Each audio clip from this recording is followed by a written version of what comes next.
এই দেশে প্রতিদিন বদলায় রাজনীতি, কিন্তু বদলায় না জনগণের ভাগ্য। তরুণেরা এখন ভাবছে একজন ভালো নেতা আসলে কেমন হওয়া উচিত।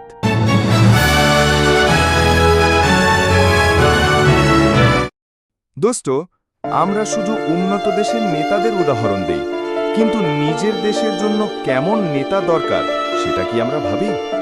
আমার মতে প্রথমেই দরকার সততা। যে মানুষটা নিজেই সৎ না, সে কিভাবে দেশের জন্য সৎ থাকবে? আরেকটা জিনিস দরকার, জবাবদিহিতা। নেতা যদি নিজের কাজের হিসাব জনগণকে না দেয়, তাহলে তো সে যা খুশি তাই করবে।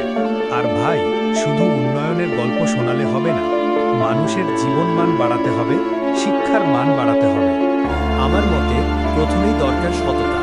যে মানুষটা নিজেই সৎ না, সে কিভাবে দেশের জন্য সৎ থাকবে? ইস, যদি এমন একজন নেতা পেতাম যে সত্যিই জনগণের কথা ভাবত।